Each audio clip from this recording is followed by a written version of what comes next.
안녕하세요. 염강중학교 3학년 친구들. 오늘은 30차시 7월 9일부터 11일 사이에 들어야 되는 1차시 수업입니다. 여러분들 지난 시간에 EBS 12강 국외의 항일 민족운동을 잘 들으셨을 거예요. 선생님 미리 예고를 했죠. 그쵸? 이 EBS 강의를 듣다가 여러분들이 멘붕에 빠질 수 있다. 내용이 너무 어렵고 좀 복잡하다. 이렇게 선생님이 이미 설명을 해줬었는데요. 어떻게 들으셨는지 모르겠습니다. 그래서 이제 시험 보기 전에 오늘이 마지막 이제 강의 시간이잖아요. 그래서 선생님이 국외의 항일 민족 운동에 대해서 이제 좀 부연 설명을 하려고 하는데, 교과서가 두 부분으로 나눠져 있어요. 그러니까 1920년대의 국외의 항일 민족 운동은 58페이지부터 61페이지 사이에 나와 있고요. 그 다음에 3, 40년대의 국외의 항일민족운동은 64에서 67페이지에 나와 있습니다. 선생님이 강의를 어떻게 해야 될지 모르겠어요. 요번 차시와 31차시 이렇게 두 번 나누어 가지고 설명을 해줘야 될지, 아니면 좀 양이 많지만 한꺼번에 여러분들한테 시험 전에 다 안내를 해줘야 될지 조금 고민인데요. 우선은 진도를 좀 나가보도록 하겠습니다. 자, 1920년대의 국외에 이제 항일운동을 먼저 좀 설명을 하면요.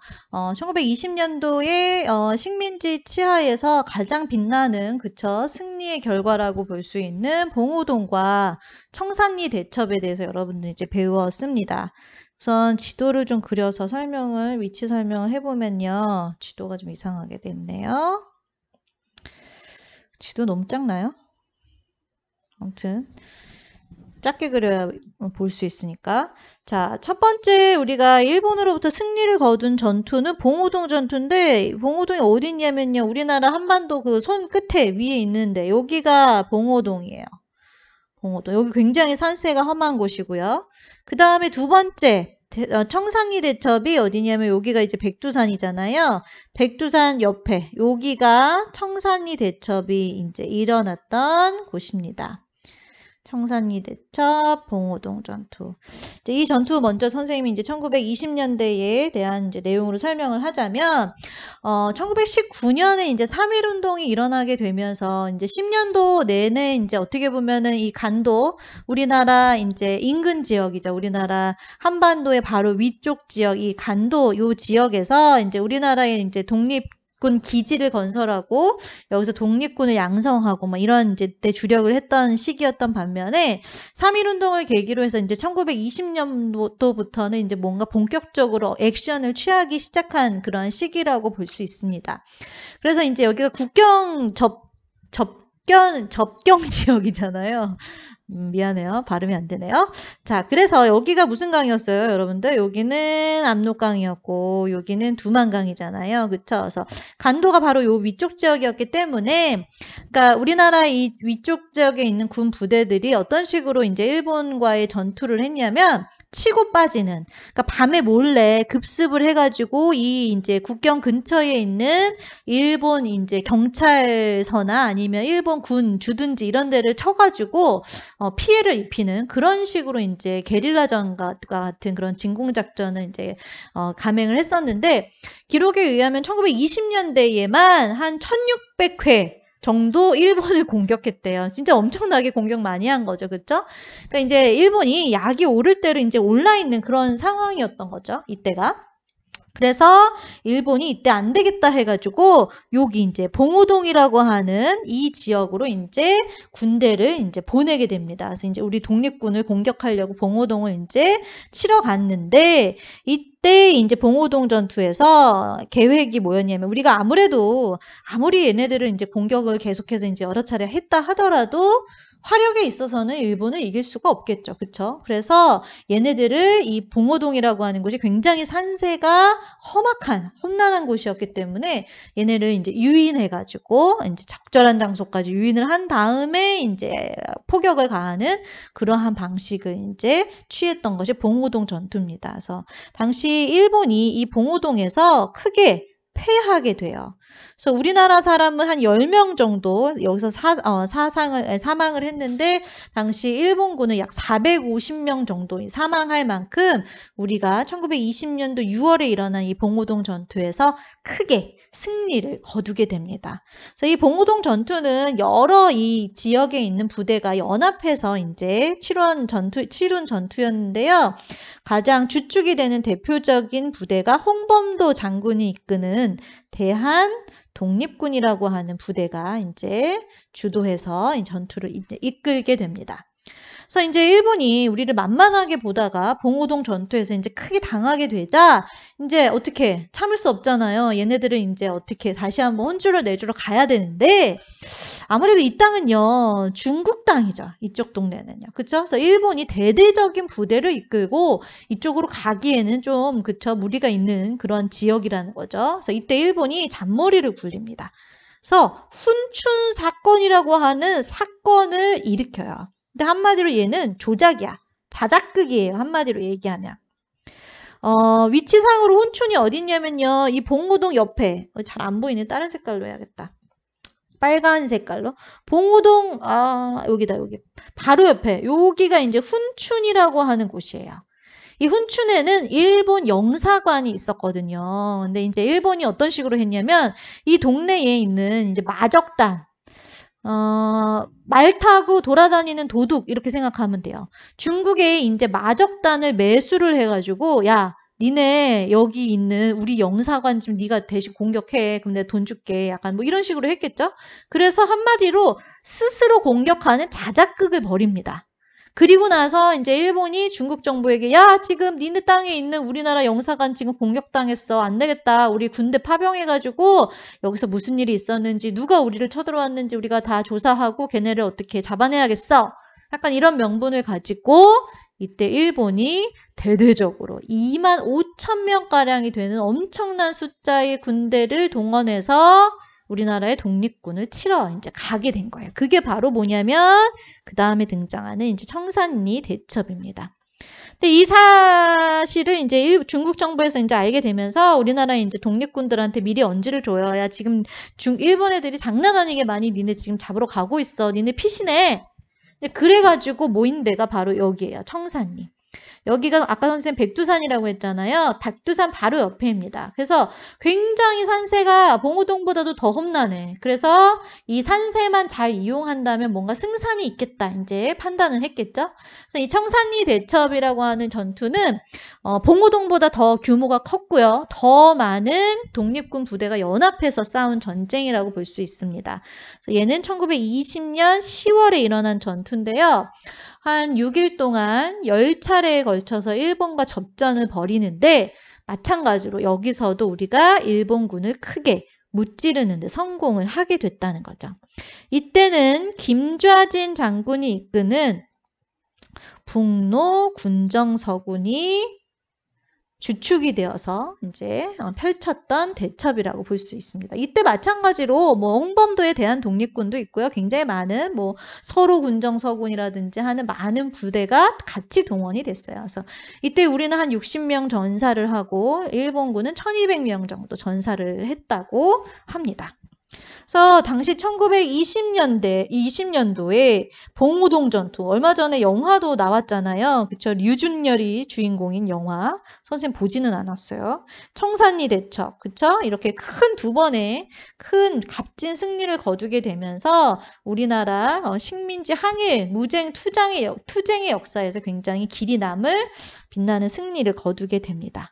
하지만 일본은 이러한 가만히 있지 않았겠죠. 그렇죠? 이렇게 되고 나서. 그래서 이것을 응징하기 위해서 당시 1900 같은 해 20년에 이 동네에 살고 있는 이 동네를 근거지로 살고 있는 많은 조선 사람들이 있었는데 민간인이잖아요. 군인이 아니에요. 그 사람들은. 근데 무차별적으로 그 지역에 있는 우리나라 사람들을 그쵸? 학살하고 방화를 저지르고 거의 초토화시켰어요. 이 지역에 더 이상 사람들이 살 수 없고 더 이상 이곳을 근거지로 독립운동을 할 수 없게끔 당시 간도 참변을 일으키게 됩니다.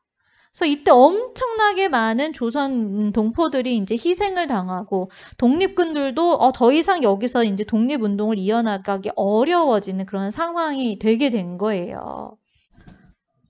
그래서 그들은 이제 어디로 이동을 하게 되냐면요. 러시아로 이동을 하기로 결정을 하게 됩니다. 당시 러시아의 이쪽 위쪽 지역이죠. 소비에트 정부가 이제 당시 사회주의 공화국이 러시아에 수립이 돼서 이 정부가 우리의 독립운동을 도와주겠다 이제 하고 약속을 해가지고 그 약속을 믿고 당시 우리의 독립군들은 러시아로 엄청나게 먼 여정을 이제 시작을 하게 됩니다. 그래서 우선 간도 참변으로 인해서 너무나 큰 피해를 겪었기 때문에 우선 재정비를 할 시간이 필요했어요. 그래서 요쪽쯤이라고 볼 수 있는 여기 밀산에 집결해서 야, 간도에서 살아남은 사람들 여기 모여. 그래서 여기서 이제 한 번 더 이제 재정비를 해서 추스린 다음에 이렇게 이동을 했다가 저 위에 있는 러시아의 자유시라고 하는 곳으로 이제 이동을 하게 됩니다. 자유시에 이동을 하게 된 이유는 물론 간도 참변으로 인해서 이 지역에서 더 이상 활동을 하기가 어려워서 그런 것도 있었고요. 또 하나의 진짜 중요한 이유는 뭐였냐면 이때의 간도 지역에 있는 사람만 자유시에 갔던 게 아니라 뭐 연해주 지역, 다른 러시아에서 활동하던 독립군들도 다 이때 자유시에 집결을 이제 하게 되거든요. 목적이 뭐냐면 여기서 단일 조직을 만드는 거예요. 그래서 일제에 대항하는 뭔가 더 조직적이고 그러한 이제 독립군의 이제 모습을 이제 갖추려고 자유시에서 모였어. 그리고 이제 러시아도 도와주겠다고 약속을 했기 때문에. 근데 문제는 자유시에 가가지고 이렇게 단일한 하나의 독립 부대를 만드는 그 과정 속에서 우리 지도부 내에 갈등이 생기게 됩니다. 그래서 하나로 모아지는 것이 실패로 돌아가게 돼요. 그 이유는 선생님이 이때가 이제 1920년대잖아요. 예전에 선생님 1920년대의 가장 큰 독립운동의 특징을 설명해 줬어. 국내의 항일운동 설명할 때요. 뭐였냐? 1917년에 러시아 혁명이 일어나게 되면서 러시아에서 최초로 사회주의 공화국이 등장했다고 했어요. 그래서 굉장히 빠른 속도로 사회주의가 확산됐는데 그래서 1920년대의 우리나라의 독립운동은 민족주의 계열과 사회주의 계열로 나뉘어서 이제 각각의 어떤 좀 노선이 다른 독립운동을 펼쳐나가게 됐다라고 하는 것이 가장 큰 특징이다라고 설명했는데요. 마찬가지입니다. 자유시에서 적인 어떻게 하나의 단일 조직을 결성하는데 문제가 됐던 것이 바로 이러한 사상적인 그쵸? 대립이라고 볼 수 있습니다. 그래서 결국에 하나의 조직을 만들지 못하는 가운데 이때 또 엎친 데 덮친 격으로 러시아가 이제 이제 우리를 도와주겠다고 해서 갔는데 명분은 이래요. 야, 이제 우리 소련 무기를 일괄적으로 우리가 지급해 줄 거야 라고 하는 명분으로 우리 독립군에게 무장 해제를 요구를 하게 됩니다. 네, 특히 이제 당시 자유대대와 사할린 의용대라고 하는 두 개의 이제 어떠한 의견으로 나뉘면서 이 독립군들이 나뉘었었는데 특히 사할린 의용대라고 하는 이 독립군들은 이러한 러시아의 요구를 당시 받아들이지 않아요. 무장해제하지 않습니다. 그러니까 군인에게 사실 이 무기는 목숨과도 같은 거잖아요. 그렇죠? 그래서 이러한 러시아의 요구를 이제 불응하자 당시 러시아군이 우리나라의 독립군들을 포위한 다음에 무차별적으로 집중 사격하는 또 한 번의 참변이 일어나게 돼요. 그것이 바로 파란색 말고 검정색으로 자유시 참변이라고 합니다. 안타깝죠. 간도 참변으로 인해서 굉장히 큰 희생을 치렀는데 자유시 참변은 그 이듬해거든요. 1921년. 이때 또 많은 독립군들이 여기서 희생을 당하게 되면서 당시 우리가 1920년대 봉오동 전투와 청산리 대첩으로 큰 승리를 거뒀지만 그 이후에 거듭 계속해서 이제 독립 군들이 엄청난 시련을 겪는 그런 이제 모습들이 등장을 하게 됩니다. 그래서 더 이상 이들이 러시아에서도 머물 수 없는 그런 상황이 되자 이들은 또다시 이제 먼 이동길에 나서게 돼요. 다시 만주로 돌아오게 되거든요. 그래서 사실 이들이 여러분들 여기서부터 여기까지 갔잖아요. 자유시까지. 이 가서 다시금 다시 백해서 만주로 돌아와. 여러분들 이 사람들이 이때 어떻게 여기 갔을 것 같아요? 자유시에. 뭐 자동차 타고 갔을까요? 기차 타고 갔을까요? 이 사람들은 걸어갔을 거예요. 그죠? 당연히 걸어가죠. 일본의 눈초 이 감시를 피해서 몰래 걸어갔을 것이고 낮에 가지 않고 밤에 갔겠죠. 평야로 가지 않고 그죠? 이 사람들은 산으로 갔을 거예요. 일본의 눈을 피해서. 그렇게 힘들게 정말 엄청나게 오래 걸어서 자유시에 갔는데 거기서도 또 엄청난 독립군들이 실현을 당하고 다시금 돌아오게 되는. 그래서 이들의 여정이 약 1000km였대요. 말도 안 되죠. 그쵸? 그러니까 그렇게 우리나라 독립을 위해서 정말 목숨 걸고 노력한 많은 사람들이 있었다는 겁니다. 그래서 이렇게 우여곡절 끝에 이들이 이제 만주로 돌아오게 되는데, 이제 여기서 다시금 이제 재정비를 해야만 했겠죠. 그래서 이들이 여기서 삼부라고 하는 것을 이제 조직을 하게 됩니다. 자, 삼부의 이름은, 참의부, 정의부, 신민부라고 하는 이름의 3개의 부를 조직을 해서 이제 조직 정비를 하게 되는데요. 이거는 뭐 한마디로 얘기하면은 이쪽 지역에서의 우리 조선 동포들의 행정 조직임과 동시에 군사 조직, 한마디로 자치 조직, 우리가 우리를 스스로 다스리는 그러한 조직이라고 생각하시면 됩니다. 그래서 이렇게 삼부를 조직해서 다시 만주를 근거지로 이제 우리가 이제 생활을 이제 독립운동을 이어나가려고 하는데 일본이 가만히 있지 않았겠죠 또. 결국에 간도참변을 일으켜서 얘네들을 이제 러시아로 몰아냈는데 얼마 지나지 않아서 얘네가 다시 돌아오거든요. 그래서 다시 여기서 털을 잡아서 뭔가를 하려고 하니까 이때 일본은 어떠한 이제 일을 또 벌이게 되느냐면 미스야 협정이라고 하는 것을 체결을 합니다. 1925년에. 선생님이 아까 얘기해준 이제 훈춘 사건 요것도 그렇고요. 미스야 협정도 미스아가 아닌데 미스야인데 협정도 그렇고 책에는 안 나와요. 근데 여러분 이제 나중에 고등학교 가면은 조금 더 자세하게 배우면서 요런 내용들까지 나와요. 근데 이제 선생님이 여러분들이 왜 이때 이렇게 됐는지에 대해서 설명하기 위해서 조금 더 자세한 내용을 얘기를 해주는 겁니다. 이 미스야 협정이라고 하는 거는 뭐냐면요. 미스야는 일본 사람 이름이에요. 당시 일본 조선 총독부에 이제 고위 관료 중에 한 명이 미스야라고 하는 사람이 있었는데 이 사람이 여기 중국 땅이죠. 당시 일본이 이건 중국 땅이기 때문에 어떻게 사실 마음대로 할 수 없단 말이야. 그래서 이 동네에 있는 중국 관료랑 미스야라고 하는 일본 관료가 둘이 맺은 협정이에요. 내용은 야 니네 땅에서 조선 독립군들 발견하잖아? 그러면 잡아다가 어떻게 해? 나한테 넘겨. 그 협정이에요. 그래서 한마디로 미스야 협정 때문에 이 동네에서 활동하는 우리나라 독립군들이 더욱더 감시와 그쵸? 핍박을 받을 수밖에 없는 상황이었겠죠. 그쵸? 그래서 이러한 미스야 협정도 있고요. 그러면서 야 우리 계속해서 통합을 해야 되는데 아까 자유시에 갔던 것도 통합을 위해서 갔던 건데요. 이 이후에도 계속해서 우리 단일팀을 뭔가 단일한 조직을 만들어야 되지 않겠느냐. 좀 더 효율적으로 독립운동을 하기 위해서는. 그래서 통합 논의가 이어지게 되면서 이때 하나로 모았으면 더 좋았겠지만 하나까지는 모아지지 못해요. 조직이. 그래서 3개의 3부에서 크게 이제 다시 2개로 이제 통합이 되게 됩니다. 그래서 북만주를 중심으로 북쪽에는 혁신의회라고 하는 당시 조직이 만들어지게 되고요. 남만주를 중심으로는 국민부라고 하는 조직이 만들어지게 됩니다. 자, 그래서 선생님이 지금 1920년대의 국외에서의 항일운동의 흐름을 설명을 했어요. 맨 처음에 1920년도 봉오동 전투와 청산리 대첩이라고 하는 그쵸? 큰 값진 승리를 얻었지만 연이어서 우리는 간도 참변과 자유시 참변을 당하면서 독립운동가들이 굉장히 큰 시련을 겪게 됩니다.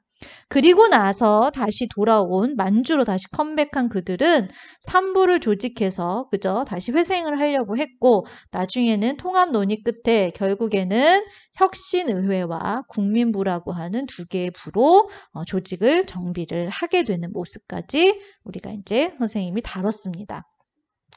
자, 그 다음에 이제 마지막으로 선생님이 뭐 설명을 해야 되냐면요. 의열단이라고 하는 이제 여러분들 교과서 몇 페이지에 나와 있냐면 여러분들 교과서 60페이지에 나와 있는 1920 1991년도에 김원봉이라고 하는 사람을 중심으로 해서 만들어진 그러한 단체라고 볼 수 있는데요. 이 김원봉이라고 하는 사람은 예전에 여러분들 기억납니까? 일제 식민지 당하기 전에 애국계몽운동이라고 하는 게 있었잖아요. 기억이 날까요? 애국계몽 운동을 했는데 그 중에서 신민회라고 하는 단체 선생님이 너무 중요하다라고 했었어요. 지도를 다시 그리기가 쉽지 않은데 아무튼 뭐 대강 그리자. 자, 이렇게 그려요. 그래서 당시 남만주 삼원보라고 하는 요 지역에 당시 신민회가 해외 무장 독립 그 기지를 만들었어요. 그래서 여기서 맨 처음에 만든 학교가 이제 신흥 학교였는데 이제 나중에 얘가 신흥 무관학교로 이제 바뀌게 되면서 여기서 독립군들을 굉장히 많이 양성을 하게 되는데 여기 출신입니다. 김원봉이라고 하는 사람이. 그래서 이 사람이 의열단이라고 한 단체를 만들어서 기존의 우리의 독립운동은 너무나 온건적이고 소극적이다. 그래서 우리는 암살, 파괴, 테러라고 하는 직접적인 투쟁 방식을 통해서 독립을 쟁취하겠다라고 하면서 이제 김원봉이 만든 단체입니다. 그래서 이 단체와 관련된 또 김원봉이라고 하는 분에 관련된 영상이 있어서 선생님 같이 한번 보려고 합니다. 영상 보고 다시 얘기할게요.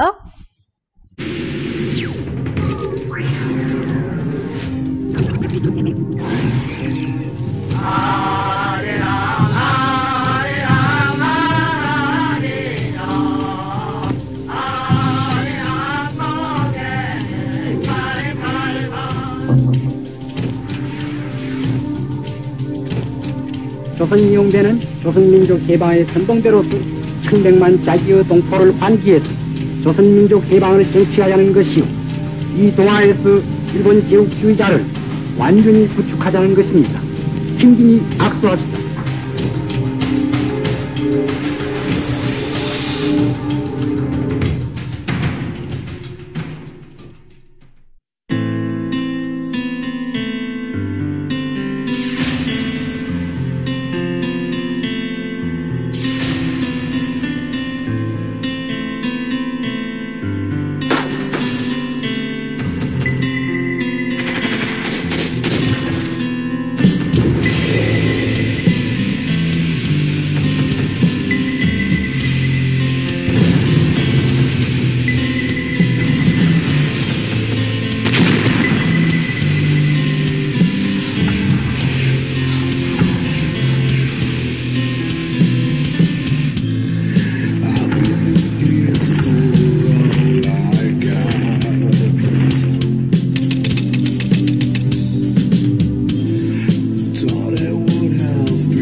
빨갱이 소리를 하도 들어서 심지어는 내 결혼식 날에도 결혼식 마치고 나오는데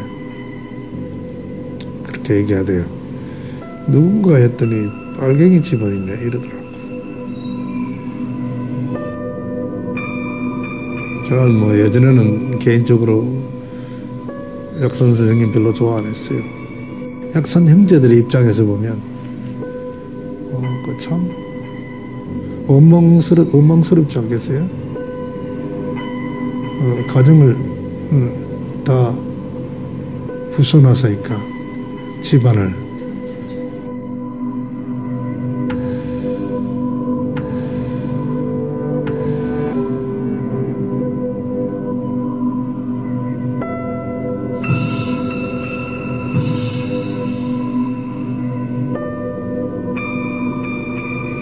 우리 집안뿐만 아니고 많은 집안이 그랬지 않겠어요?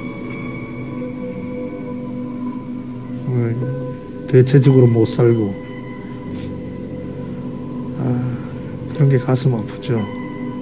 악인이 더 잘 살고 더 많이 배우고 세상이 공평치 않았죠. 지금도 그런 생각이 많이 남아있어요.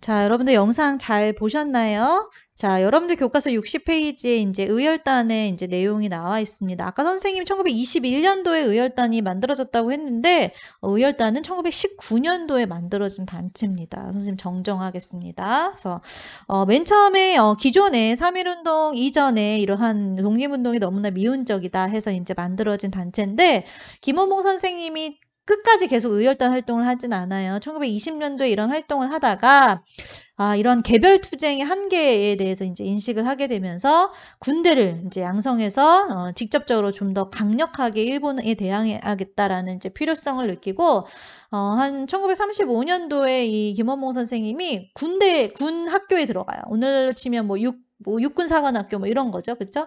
그래서 이제 중국 본토에 있었던 이제 그런 정치 군 간부를 양성하는 학교에 들어가서 이제 학교를 다니고 나서 1938년도에 조선의용대라고 하는 군대를 조직을 하게 됩니다. 근데 이제 여러분들 30년대에 대한 EBS 강의를 들어서 알겠지만 거기서 나중에 이제 한국광복군 임시정부에서 만든 군대인 한국광복군에 편입이 되게 되면서 나중에 이제 해방을 맞고 나서 임시정부의 군무부장까지도 이제 역임했던 분이 김원봉 선생님이에요.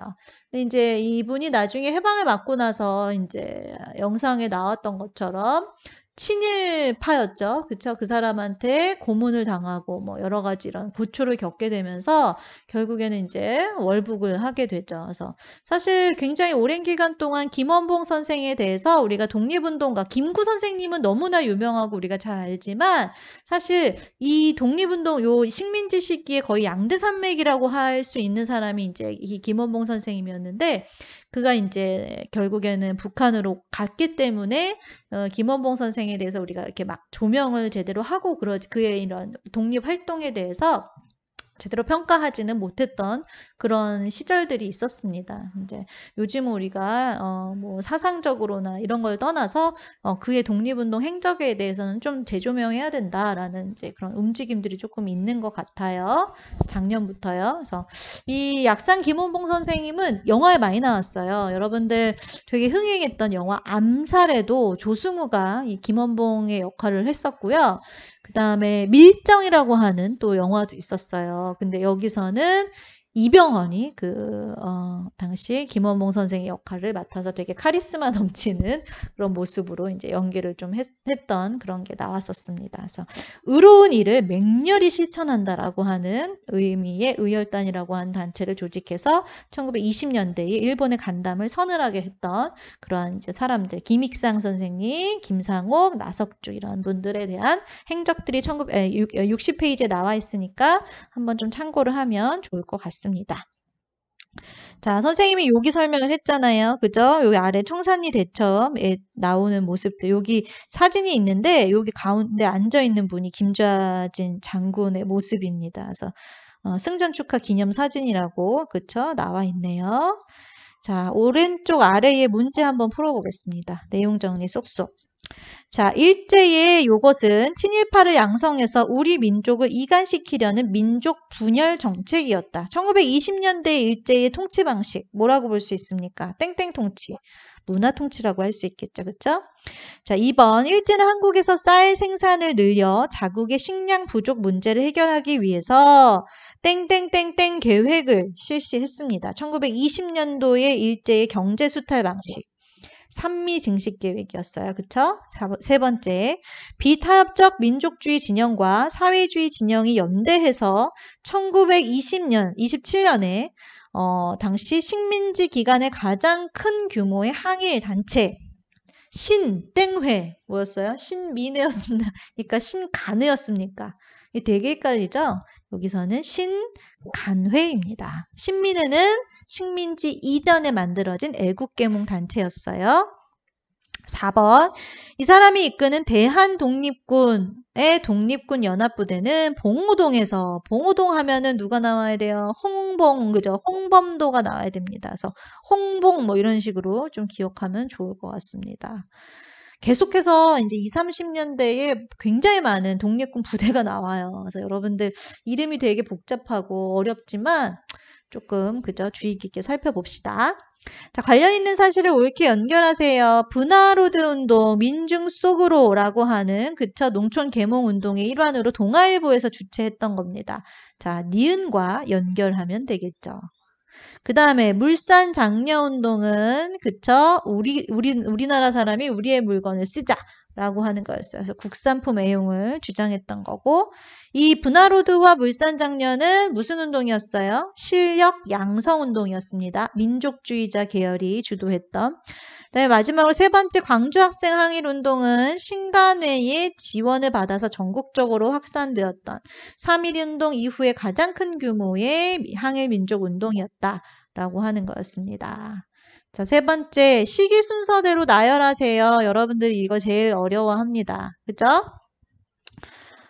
시기 순서대로 나열을 한번 해볼까요? 3부를 조직한다.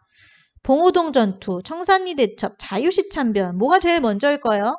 이거 너무 쉽죠? 오늘 배운 거잖아. 봉오동 전투가 제일 먼저고 그 다음에 청산리 대첩을 했는데 여기는 하나 빠졌네요. 간도 참변이 있고 그리고 나서 러시아의 자유시로 넘어갔지만 또다시 참변을 당하고 그리고 나서 다시금 만주로 돌아와서 재정비해서 3부가 조직되죠.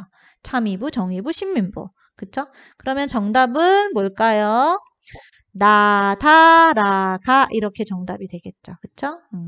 자, 문제 풀어봤고요. 그 다음에 다음 페이지 나오는 거 요거는 여러분들 한번 보면 됩니다. 서대문 형무소 예전에 이제 유관순 열사가 여기서 고초를 겪다가 결국엔 돌아가시죠. 굉장히 많은 독립군들이 여기서 희생이 됐던 곳. 예전처럼 선생님이 코로나가 없었으면 3학년들 데리고 여기 많이 갔었습니다. 서대문 형무소 여러분도 한번 가면 참 좋을 것 같아요. 한 번씩 가보면. 자, 그 다음에요. 선생님이 원래 이제 다음 시간에 이제 20, 30년대를 해야 될 것 같고요. 오늘은 다음 시간에 3, 40년대를 해야 될 것 같고요. 오늘은 20년대만 하고 마칠 거고요. 지난 시간에 민족문화 수호 운동하면서 요거 문제를 안 풀어줬더라고요. 71페이지. 요거만 마지막으로 보고 마치도록 하겠습니다. 자, 땡땡땡땡은 한글 맞춤법 통일함과 표준어를 제정하였으며 한글 보급을 위해 강습회를 개최하였다. 땡땡땡땡땡 뭘까요? 지난번 영상도 봤는데 조선화 학회였습니다. 말모이 영화의 그쵸 주제가 되는 조직. 박은식과 신채호는 일제의 식민사학에 대항해서 무슨 사학이라고 했어요? 민족주의 사학을 발전시켰다. 나훈규는 영화 땡땡땡을 통해 우리 너무 잘 아는 노래 제목이죠. 아리랑을 통해 민족의 애환을 잘 드러내었다. 자, 이거 너무 어려울 수도 있어요. 알맞은 말을 골라 동그라미 표 하세요. 원불교를 창시해서 저축운동을 전개했던 사람은 둘 중에 누구예요? 박중빈이라고 하시는 분이고요. 이 종교는 개벽, 어린이 등의 잡지를 간행했습니다. 어느 종교일 천도교일까요? 천주교일까요? 천도교입니다. 자, 이 선생님은 민족 정서를 바탕으로 식민지 현실을 고발하는 작품을 발표했습니다. 한용운 선생님의 작품들이라고 볼 수 있습니다. 자, 선생님이 민족문화수호 운동의 내용 정리 쏙쏙까지 마쳤습니다. 자, 다음 시간에 선생님이 국외의 항일민족운동, 그죠? 뭐 이렇게 안내만 할게요. 우선은 다음 시간에 3, 40년대에 이제 국외에 일어났던 항일민족운동에 대해서 또 한번 정리를 해주도록 하겠습니다. 시간이 오늘 다 하면 좋겠는데 너무 길어져가지고요. 아무튼 긴 강의 들어주셔서 감사하고요. 제일 어려운 부분이에요. 여러분들이 정말 가장 큰, 그쵸? 산맥을 넘고 있습니다. 조금만 더 힘내고 다음번 강의까지 잘 들어봅시다. 자, 긴 강의 들어주셔서 감사합니다. 다음 시간에 봐요.